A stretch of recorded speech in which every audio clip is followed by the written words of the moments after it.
It's time for Kadlec on Call on 610 KONA. It's your opportunity to call in and get your health questions answered. Call 547-1610. That's 547-1610. Now, here's Jim Hall. And a very good Wednesday evening, everyone. Jim Hall with you with another edition of Kadlec on Call. And tonight we come to you live, but we come to you live from a different location than our normal location in the Pasco studio. We are live at the Kadlec ER in Kennewick, and I almost said the new Kadlec ER in Kennewick, but actually today is the second birthday of the Kadlec ER in Kennewick, and actually as we speak, it's a functioning, working 24/7 ER, but I know there's staff out here that are back in the enjoying some fellowship back in the back, kind of as a brief celebration of some wonderful work that's gone on in the last couple of years. So tonight we want to spend a little bit of time talking about the work of the Kadlec ER in Kennewick. We have Dr. John Matheson, who's the medical director of Kadlec's emergency departments here in the Tri-Cities. But we also want to utilize him and some of our other guests tonight to talk about the very timely topic of summertime safety in our communities. We're hearing that the weather is going to warm up into the triple digits this weekend, and obviously that means a lot of people will want to be outside, whether they're in the water or out enjoying the beautiful outdoors in our region. And certainly it's graduation time and things like that, so we want to make sure that everyone is as safe as possible as they enter what promises to be a really nice celebratory weekend here in the Tri-Cities area. So, John, first of all, before we get to all these safety tips, why don't we share a little bit about, from your view, it's hard to believe that this ER over here on Highway 395 and 19th Avenue is 2 years old, but it's been a pretty productive 2 years, hasn't it? It certainly has.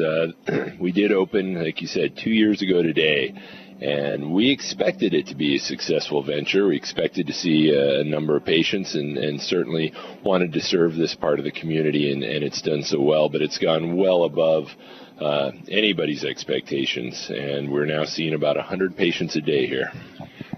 I know when this was built, there was a lot of talk a little bit about the design that went into it. I know we've touched on it. In fact, we talked a little bit last week with Carla May, who manages this ER over here in Kennewick, about all of the design processes to get people in and out quickly. Is that part of quicker than they think they would otherwise in an emergency department setting?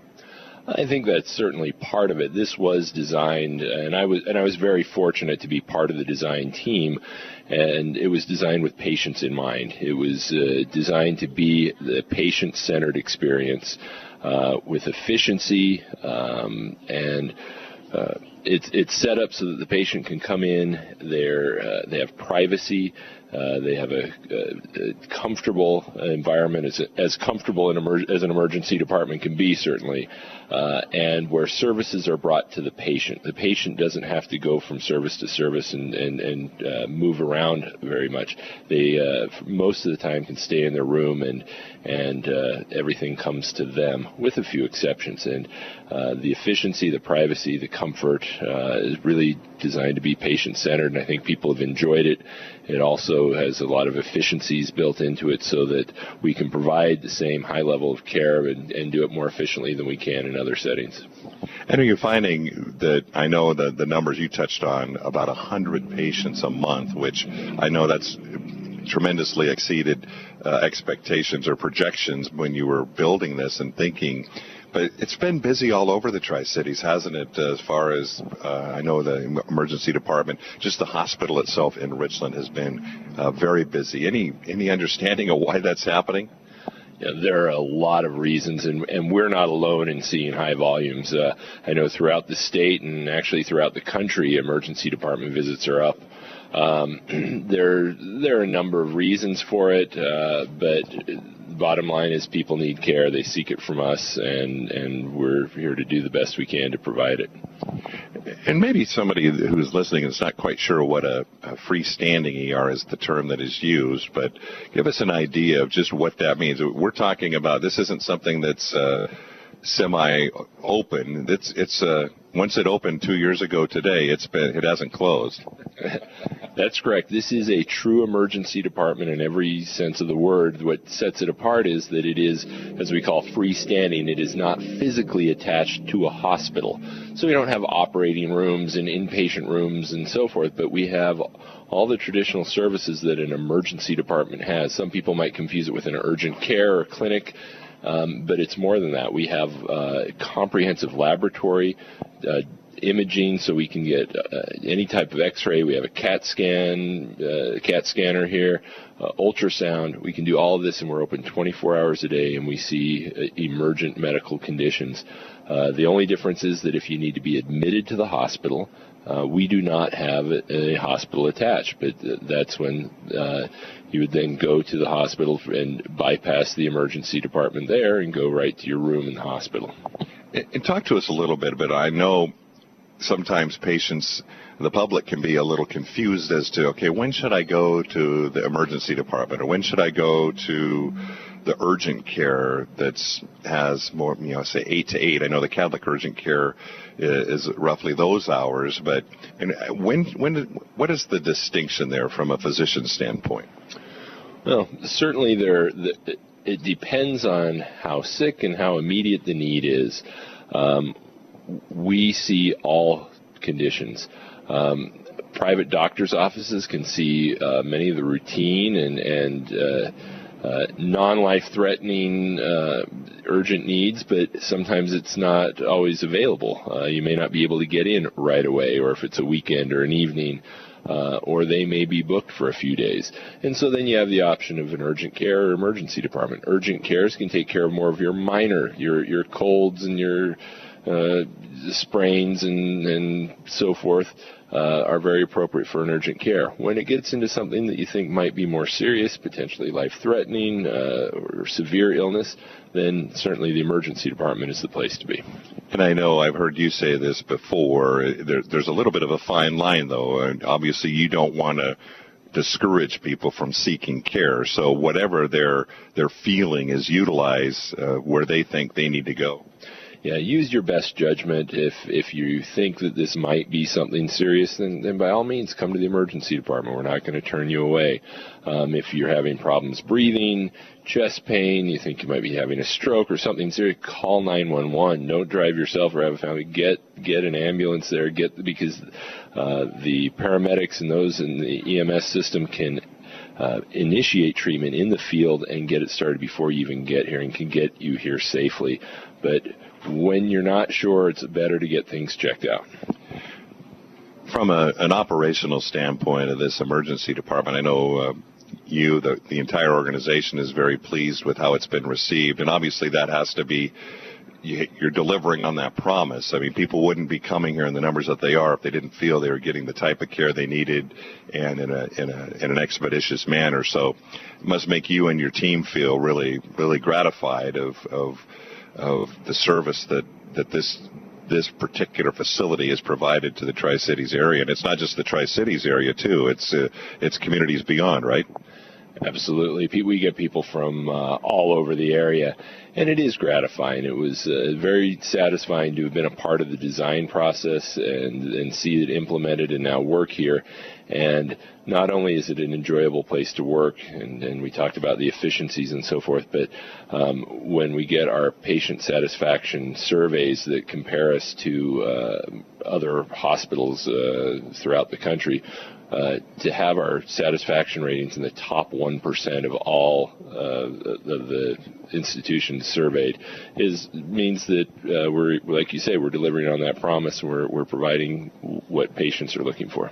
Well, great job on this particular, the first 2 years, and I'm going to kind of shift the discussion a little bit, leading us into the commercial break, and kind of have you tee it off, because as we touched on at the top, the weather's going to get increasingly warm, school's going to be out soon, people are going to be out on the roads celebrating graduations and things like that. I guess maybe tee us up with a message for our listeners out there as we head into what promises to be a real fun weekend for people, regardless of their age. Well, we'll talk more in more detail, but absolutely it's going to be a fun weekend, and it's a fun summer, and we want people to go out and enjoy. Do so safely, be prepared, know your limitations, and stay safe so it's more enjoyable. It's Dr. John Matheson, who's the medical director of the Kadlec Emergency Department, emergency services, both here in Kennewick. And we're coming to you live from the new ER in Kennewick, as today actually is 2 years to the day when this emergency department opened 2 years ago on June 3rd of 2013. And the Richland Emergency Department also has been extremely busy. So just rest assured there are capable, willing, and able people around the clock ready to serve when the need arises. We have to take our first break of the evening. We're going to spend the rest of our evening talking about all of the kinds of ways we all need to stay, whether it's stay safe during the summer, whether it's in the water, whether it's out on the roads, or whether it's maybe just driving to the grocery store and you're leaving your car open on a 100-degree day, or leaving it closed and making sure you're not leaving an animal or a loved one in that car. Back with more of Kadlec on Call in just a minute. You're listening to Kadlec on Call on 610 KONA. This program is not a substitute for direct consultation with your own healthcare provider. Always consult your healthcare provider for your specific condition, especially if you have or suspect you may have a medical problem. Now back to Kadlec on Call. Here again, Jim Hall.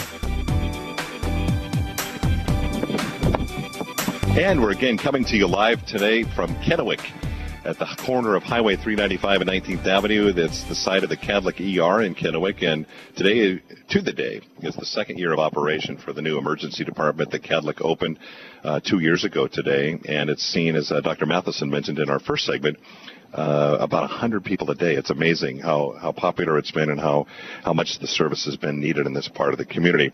We're going to shift our gear for the remaining program is to dealing with the topic of summer safety. And that can cover a lot of different ground, as should we say, but it's going to cover a lot of different water to begin with. And certainly we have wonderful waterways throughout the Tri-Cities area, the rivers, and certainly a lot of pools to enjoy and things like that. But we want to make sure that everyone is safe as they do so this summer, especially with the heat headed to the 100-degree mark.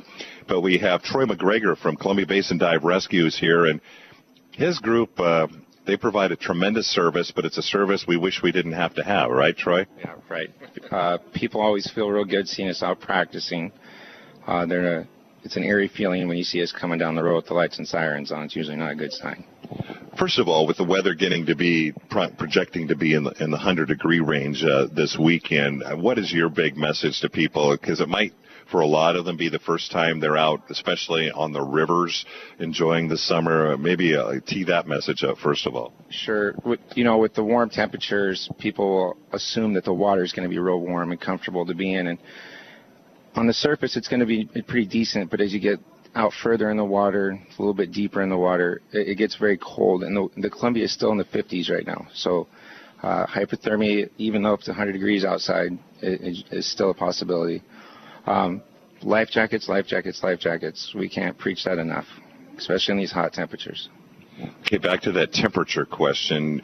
If it's in the 50s now, I mean, say in the heat of August, how warm will it be? So how much cooler is it right now versus what we might see later in the summer? So around that time of year, historically, the Columbia will get up to about 65, 64, and that's about where it sits. The Yakima and the Snake obviously get a lot warmer. The Snake will see 72 degrees. Now, for especially the Yakima River that we know there's with the drought that's been happening and some of the water restrictions that have been placed on residents in the region, but that hasn't stopped people from wanting to float the river. What does the lack of water or the lack of river level cause from a danger standpoint for people? Sure. Well, a good example is Friday. We were called for an open water rescue for a couple females that were out rafting.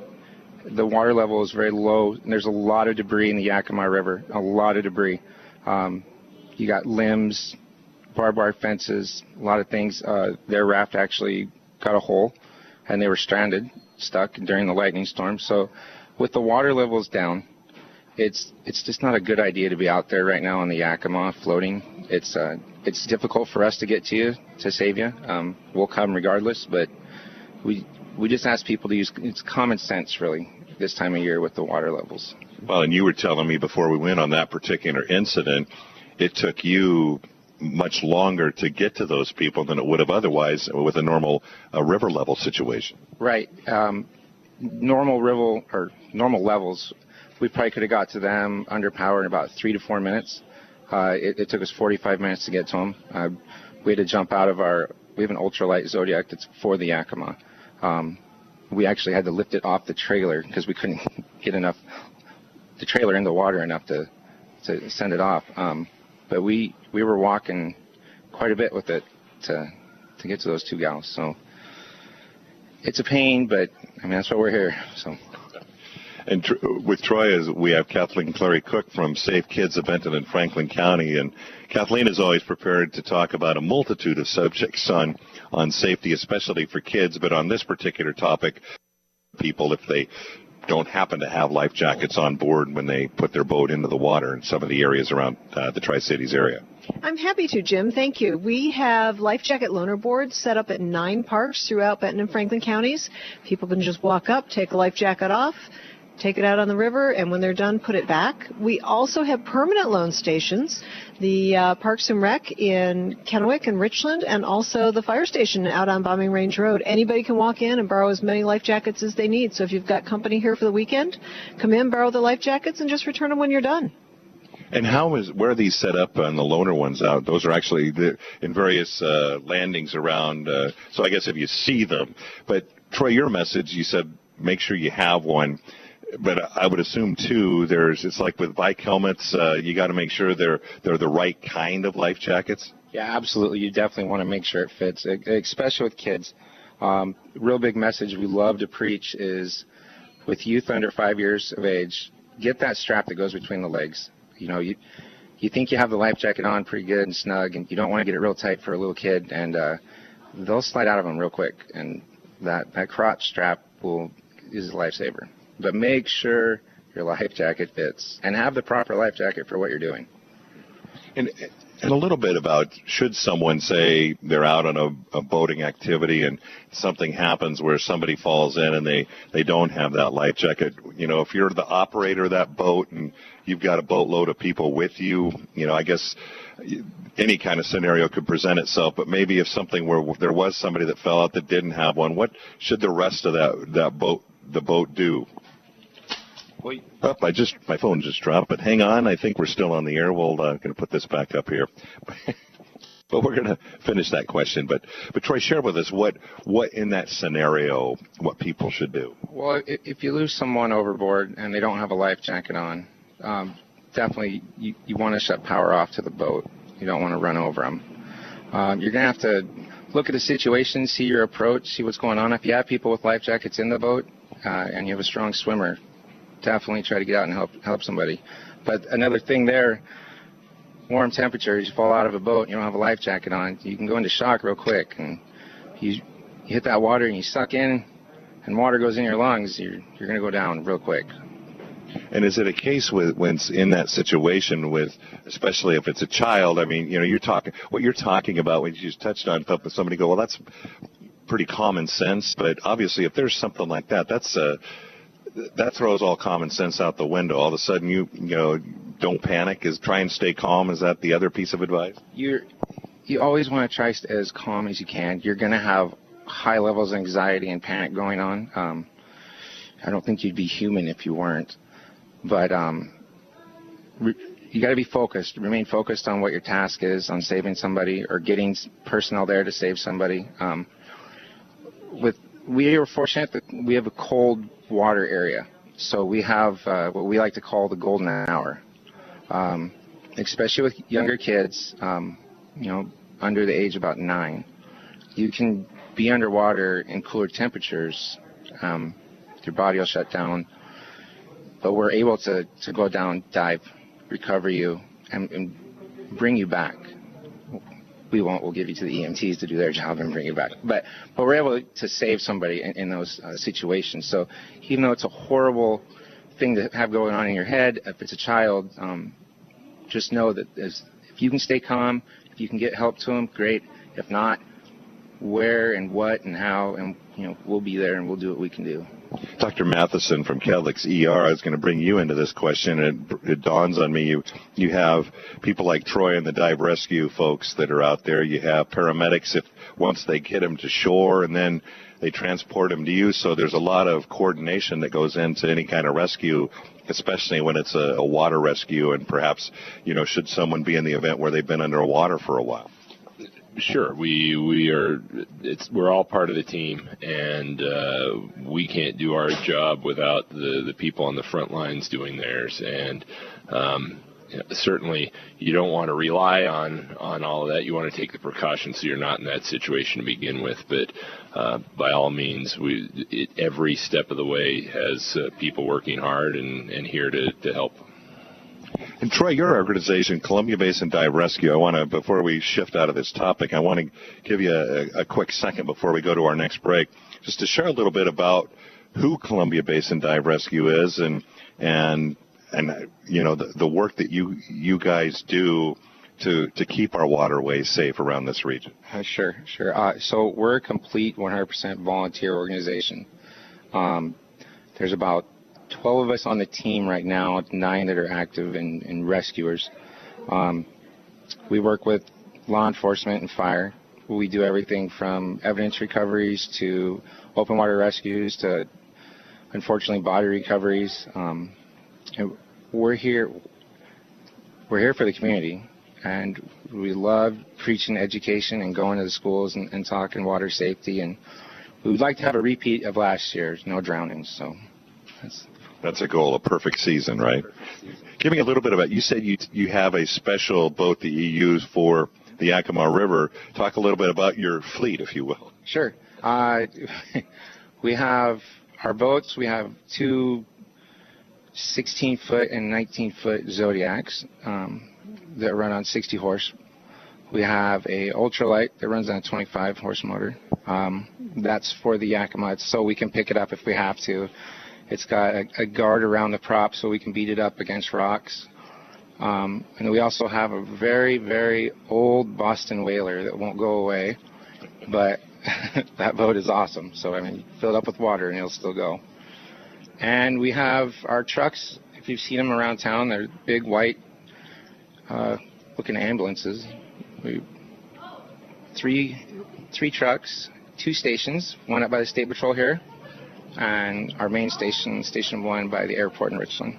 And how often, you said, thank heavens there were no drownings last year, but is that sadly an exception? Yeah, it really is. We were really blessed last year with major emergencies on the water and no drownings for sure, but typically that number does go up the following years after we have a 0. So we're just hoping people are being smart out there, prepared, and life jackets, and use those loaner stations. You'll see them at the docks. We see them all over the place, so we're glad those are there. Well, and that's why we're here tonight, is to hopefully get that word out before everyone starts that enjoyment out on the waterways this weekend. We have to take our bottom of the hour break. We're with Troy McGregor, Kathleen Clary-Cook from the Safe Kids of Benton and Franklin County, Dr. John Matheson, Kadlec Regional Medical Center. We are live in Kennewick at the Kadlec ER on 395 and 19th. Back with the second half of Kadlec on Call in just a minute. You're listening to Kadlec on Call on 610 KONA. This program provides general information only. Any comments or information presented are strictly for educational purposes. Kadlec and 610 KONA do not endorse any of the suggestions made by the presenter or callers. Now back to Kadlec on Call. Once again, Jim Hall.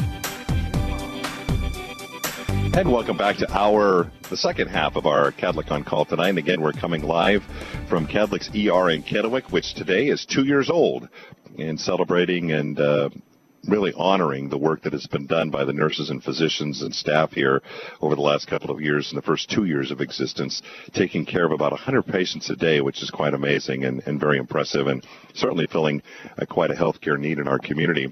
We're also talking summer safety tonight, and really a timely topic. We just heard the weather going to be hitting into the 100 degrees plus over the next several days, and certainly when that happens, that means a lot of people are going to be out enjoying our community, whether it's running around town or running around on the water. And so we want to make sure that we get all these important safety tips out to you so that you can all be safe and enjoy everything that the Tri-Cities has to offer. We touched on some of the water safety, and certainly out on the rivers, whether it's the Columbia, the Snake, or the pools. And certainly that can be also a dangerous place where problems can arise. And so we have Kathleen Clary-Cook from Safe Kids of Benton and Franklin. And I know, Kathleen, that's one of the areas that your organization works very hard to educate families on, is to making sure people are safe in their pools. And I would imagine that just begins with being attentive. Absolutely. So our number one safety rule for parents, regardless of the topic, is supervise with your eyes. It's so important to watch kids as much as you can.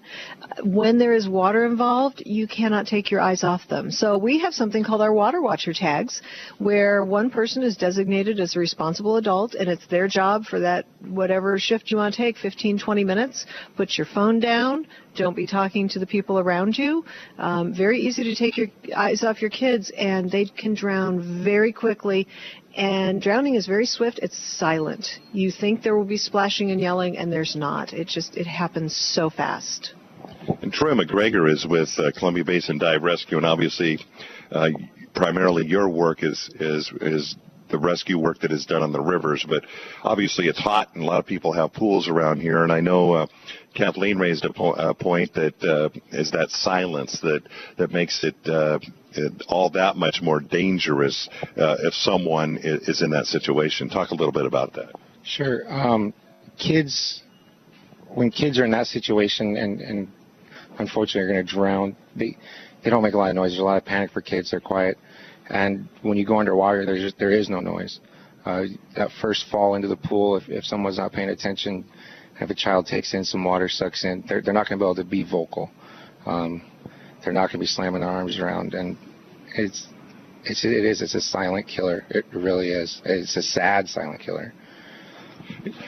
And Kathleen, talk a little bit about beyond just the attentiveness. Certainly, I know there are regulations in place for people to make sure that they have appropriate fencing around their pools. Because again, I just know, reading through the years about when these incidents where drownings occur, it might even also be something where it doesn't happen in that family's yard. It's maybe a neighbor child wanders over or something of that nature.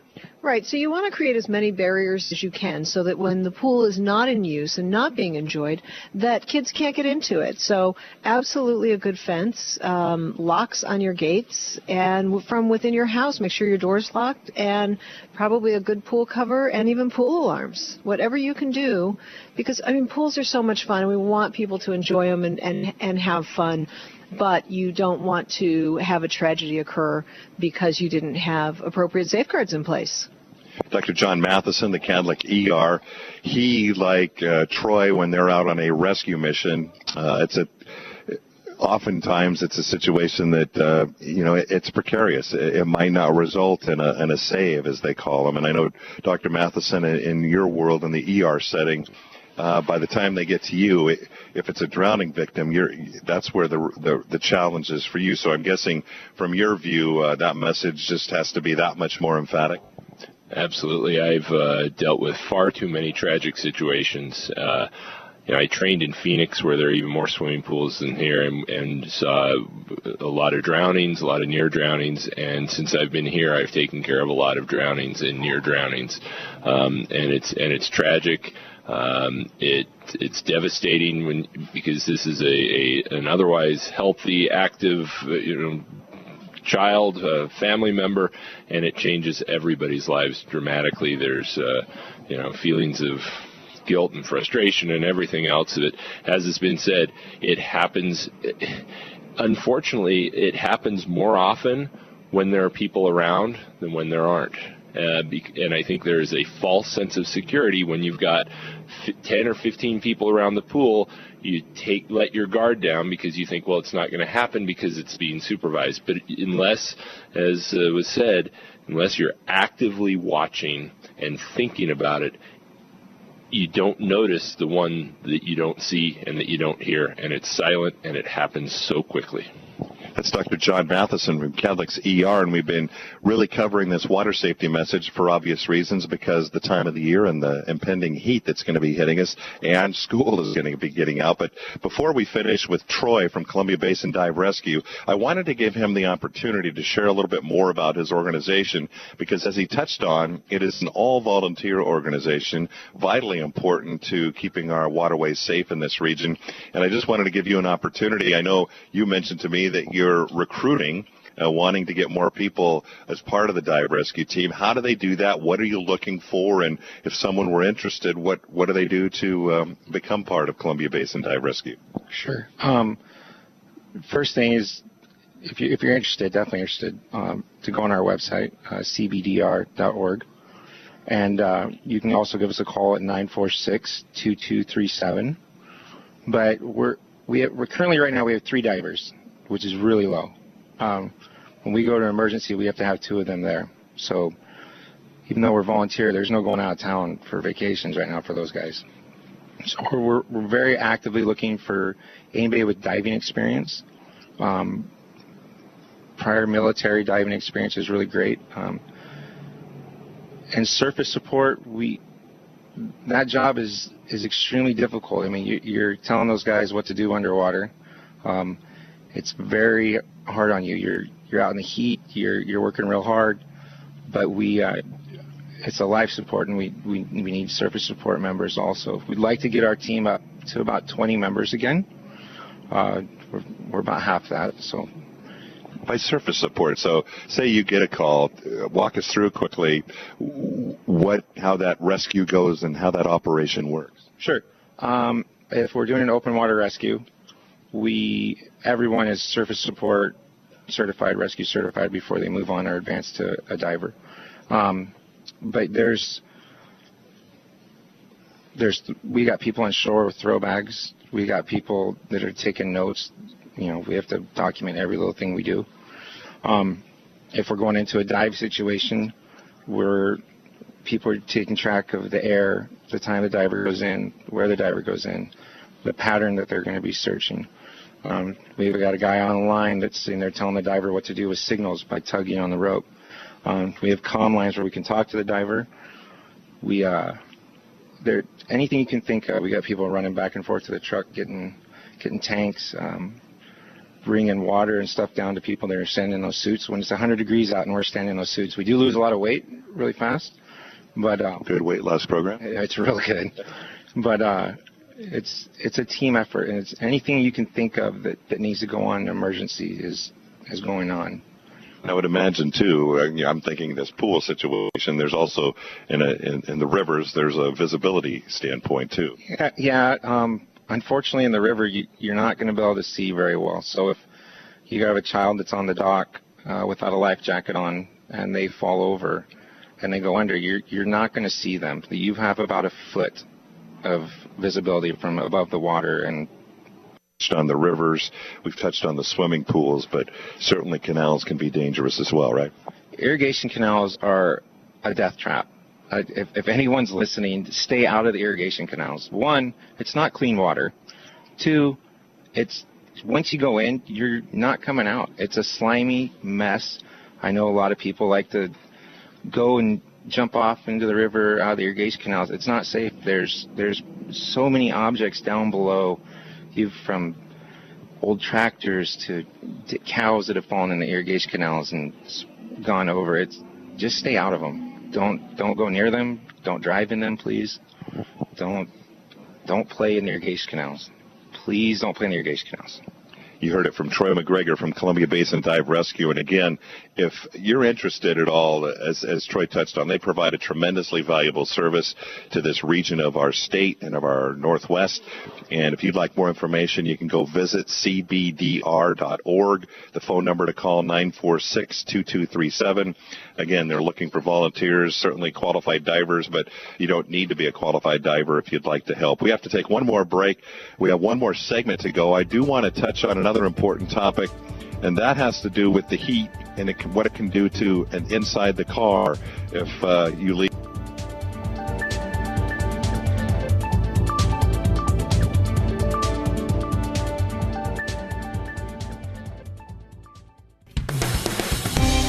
You're listening to Kadlec on Call on 610 KONA. This program is not a substitute for direct consultation with your own healthcare provider. Always consult your healthcare provider for your specific condition, especially if you have or suspect you may have a medical problem. Now back to Kadlec on Call. Here again, Jim Hall.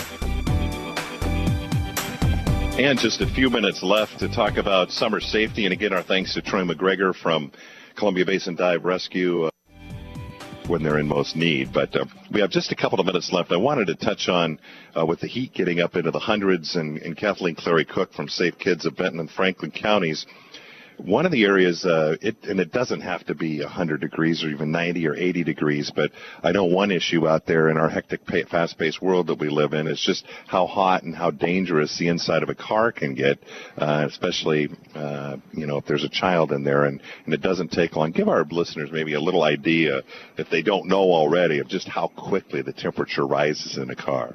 So the temperature inside of a car will go up 20 degrees in 10 minutes. And we oftentimes stick thermometers in our cars in the summers just to see how high they'll get. And on an 85-degree day, the inside of a vehicle will easily hit 140. So that's very dangerous for kids. I mean, once their body temperature hits 106, 107, if they survive it, you're often talking permanent brain damage. So kids aren't just small adults. Their bodies are very different from ours, and their bodies heat up so much faster than ours do. We were talking about this during the break, but it's not necessarily parents who intentionally leave their kids in cars. Most of the time, it's just somebody who's out of their routine, and they don't forget their child. They just forget where their child is. So it's good parents. It's vigilant parents, but we're so busy and sometimes we just go on autopilot. It's the same thing when you drive to work and you can't remember getting there because we just sort of do things automatically. So we always recommend that people set up reminders. My best suggestion is put your cell phone, your purse, your briefcase, whatever you're not going to leave that car without, put it in the back seat. We especially like cell phones in the back seat because then you're not tempted. Another good reason to stay off the cell phone while you're driving.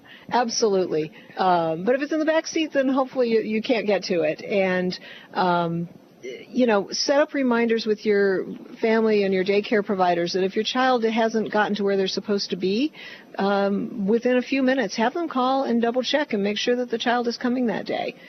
Because we see so many times it's parents who have gone into work and, you get into work and you're focused on the job that you're supposed to do and you totally forget that you forgot to stop at daycare. These are great little tips that, you talk about the water watcher tags, the life jacket loaner boards, and just things like, that common sense thing, just reminders that people could do. But I know even at our Safe Kids Saturday a few weeks ago over at Kadlec, you had the demonstration where you actually had and showed people just how rapidly and how quickly that temperature rises. Yeah, and we like to do that at all of our events in the summer. The other day it was 70s out, and I put a thermometer in a car, and it wasn't very long before it was 107 inside that vehicle.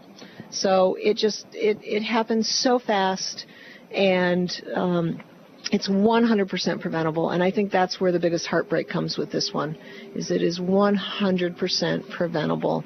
And, put a stuffed animal in your back seat, and when you put the kid in the car seat, put the stuffed animal on the front seat, so you're going to have a visual reminder. I mean, people are trying to come up with a lot of high-tech solutions for this, but I think there's some very basic low-tech solutions also, until we get those apps and until we get maybe car seats that will remind us that there's a child in the seat.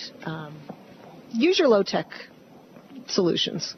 That's wonderful advice. Our final word is Dr. John Matheson with Kadlec's Emergency Department, and I want to have you maybe capitalize on what Kathleen just said, but certainly with the heat, and it's a message that I know you can't give enough, and that's just the common sense things to do to deal with the heat if you're out in it, playing softball or playing baseball or soccer or just enjoying yourselves outside. But maybe as we wrap up this program tonight, knowing that it's going to be over 100 for the next few days or the next several days here in the Tri-Cities area, maybe just some parting comments and some reminders like Kathleen just gave for folks, even though they know them, but just maybe really drive that message home.